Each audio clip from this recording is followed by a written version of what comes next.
But hey, we have an air-cooled Porsche.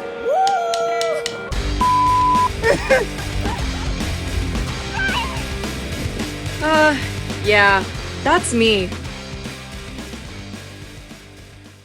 Owning this car has turned my life upside down. Through the process of finding it, to winning the bid, to almost dying, it felt like, in Nashville while working the paperwork out, and now to me breaking it, it's been a lot. It's around Thanksgiving, and I guess that's the time to be thankful, so thankfully, this isn't the end of the world. Let's get into it. I had originally thought, with all the research that I had done, that I had evap locked us, which is why you see this clip. We're evap locked, guys. Happens, man. It's a project car for a reason.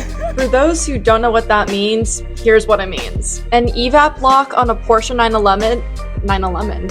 Oh, an evap lock on a Porsche 911 is essentially referring to vapor lock, which means it's like a situation where the fuel lines, it partially vaporizes due to excessive heat, which prevents the fuel pump from properly working and delivering fuel, and it's just a whole thing. And because of all that, that leads to having issues with starting or the car stalling and so what and everything, which is what happened. So I was like, oh yeah, I definitely just evap locked us, you know, we'll just get into the garage, it'll be fine, we'll let it cool down for a long time, restart, try it again. Yeah, no, that's not what happened. You misled me. I misled me. It was hot out, I thought I was right, you thought you weren't gonna break, you know? It happens. But Liam, being the intelligent man that he is, did his own research, and he came up with the idea that the problem was the fuel pump. There are many things that led us to believe that, specifically the fact that the previous owner of this car was chasing some fueling issues. That was not prior knowledge until we did a teardown of the car, and by we, I mean our guys at Wolfsburg. Thank God we have them. So they did a teardown of the car and saw a couple fueling things that were just interesting, to say the least. Plus, the car was low on gas the day we did the photo shoot, so we were like, oh, it's a fueling issue or something.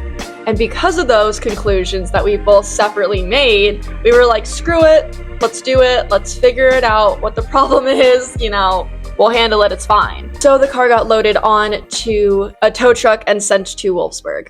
Bless these men for dealing with me all the time, it feels like. When we first bought the 911, here's everything that was wrong with it. So yeah, that's everything that was wrong. And guess what we fixed, or guess what we did? Yeah. And before anyone says anything, yes, I know we should replace the wheels, the tires, and everything else on that list. But Liam and I want to know how much we can do on our own and try to figure out these problems and the solutions. The whole point of this car is to show that cars are for everyone, anyone can learn, it's okay to be frustrated with projects, and so much more. So give us time, we are going to fix these issues. It's just going to take longer than expected, possibly. It's a project car, and I broke it. Here's what's actually wrong with it. The Porsche really saw me and said, hey, get f***ed. And speaking of that real fast, go get the new Dark Speed sticker. Here it is on the screen. Check it out. I will be posting the release date, so keep your eyes peeled. Follow us on Instagram, follow me, and yeah, shameless plug. Anyways, so I've never owned an 80s car, let alone an air-cooled car. I did not know that you can't leave them just running and sitting there. I do that with the Cayman. I thought nothing of it. However, if you leave an air-cooled Porsche running that long, it can actually fry the ignition. Who would have thought you could fry the CD ignition box? And so, for those who don't know what the CD ignition box is, here it is. So, since the ignition box failed, it obviously needed a new one. And it also needed the spark plugs cleaned. Again, thank you to the guys at Wolfsburg. You make my life so much easier, and Liam's life so much easier. So they were easily able to deal with my bullshit of me breaking this car already. They fixed it, and the car got returned to us the other day. With the new CD ignition box, I instantly noticed something for some reason. I'm not sure if it's fully connected or not, but at least I noticed that the throttle response was vastly different. It was so immediate. It just felt different from the first initial time we picked it up and I drove it versus when I picked it up from Wolfsburg, like this most recent time. The car just seems to operate and feel a lot better, and I'm very thankful for that because it kind of seemed like it would rev hunt initially more than it should.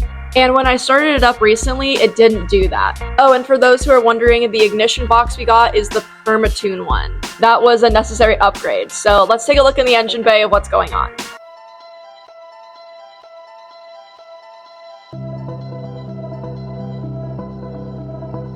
But yeah, that's like the short and sweet version of how I broke the 911. It was an easy fix, an easy install, hopefully for the guys. I'm glad that I didn't have to deal with it, to be honest. So let's hope that both Porsches get back on the road and stay that way.